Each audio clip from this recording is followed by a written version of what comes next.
I'm joined by former UKIP leader Nigel Farage in Strasbourg, and thank you very much for hanging on, Nigel Farage. I know we've kept you waiting. And the People's Vote campaigner Alastair Campbell is with me here out on the green in Westminster.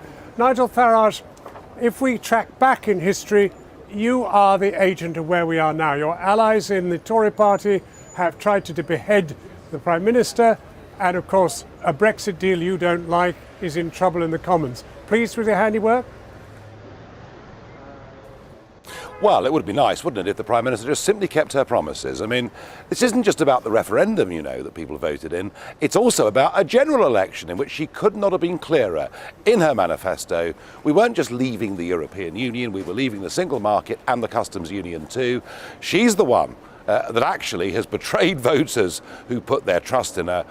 This deal is a terrible deal. It's the worst deal in history, and ever since she agreed to the backstop, to think that we're going to go into something that we can't unilaterally get out of, I think the Eurosceptics in the Tory party had to try to get rid of her, but it's pretty clear to me they've failed.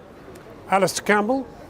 Well, I mean, I don't agree with Nigel about much, but what I do agree with is that this is a terrible deal, and that's why she's in the mess that she's in. And don't forget that the reason for that is the combination of the Good Friday Agreement, which was delivered when you had governments, Tory and Labour, that were competent and strong and stable and knew how to negotiate, allied to the red lines that she put down, partly to appeal to people like Nigel Farage and Jacob Rees-Mogg and Boris Johnson and the rest of them.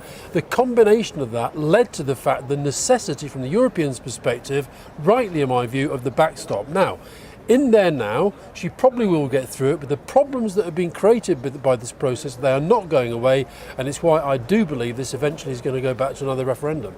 You tell us, Nigel Farage, how you see Brexit getting through now, given that even the Brexit that she was suggesting to Parliament couldn't even face a vote.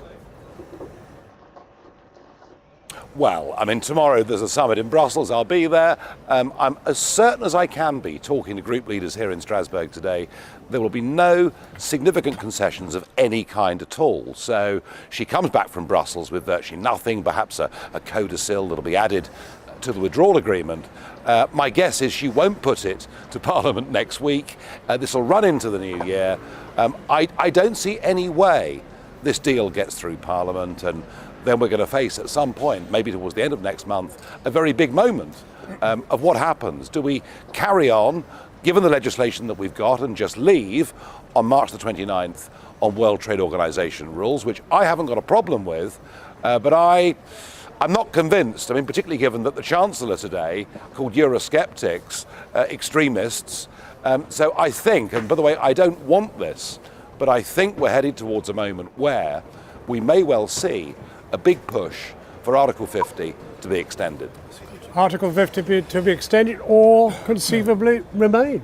Well, I'm pleased that Nigel recognises, I think we are heading to Article 50 being extended, and I think the European Union will only go for that if they understand that there is a process towards a different course. They're not going to do it just to let the Tory party carry on squabbling amongst themselves.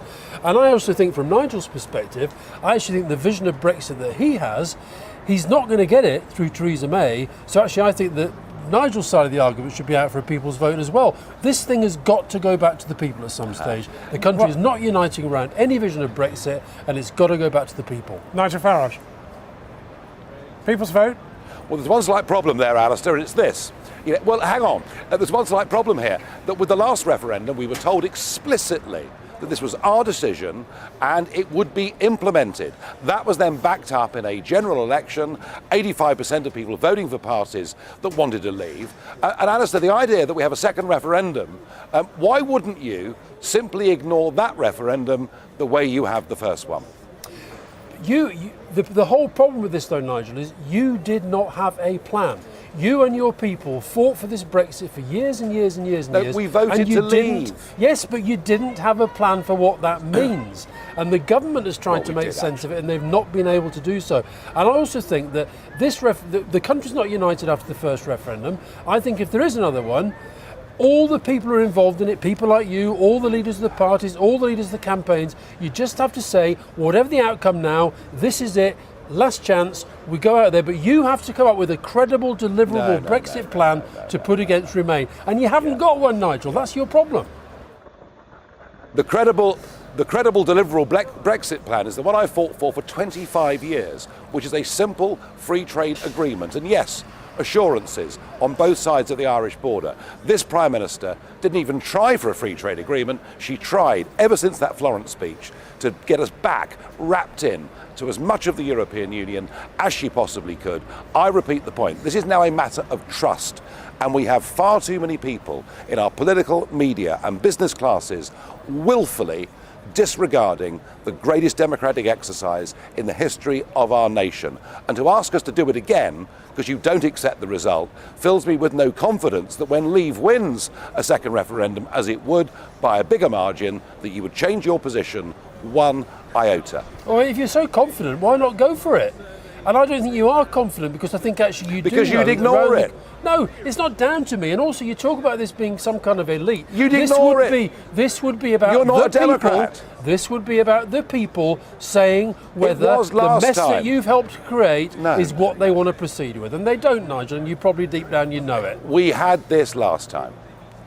No, I don't agree with that at all. In fact, actually what I'm seeing is a lot of people out there so disgusted by this whole process, so disgusted by our political class that they would vote to leave again. I think in much bigger numbers. This thing about you not being the that is political not class. the point.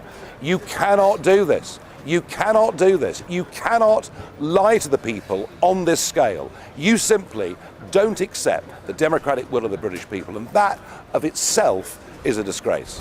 It's 903 days since the referendum. We've had an election since then.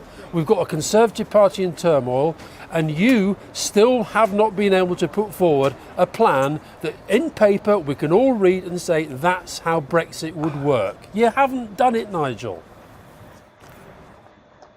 Alastair, I want us to be an independent countries. And independent countries so do I. That's make what their we own are. laws, control their own borders, choose their own friends around the world. That is what the Brexit vote was about. Us being a free, independent we haven't got any country, friends around the world.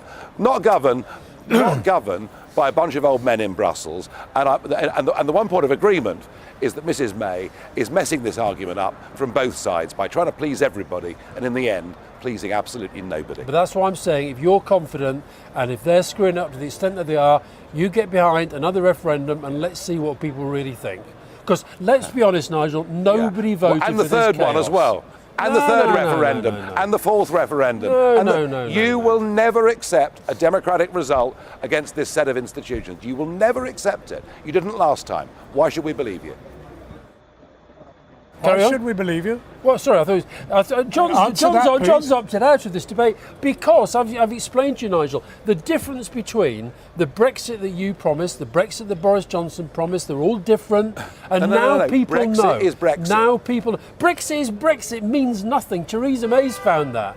You have not explained to the country how your Brexit would actually work and how it wouldn't make people poorer and make this country weaker. And the reason for that is because you know it's that you the can't. Brexit, Alastair, we all agreed on.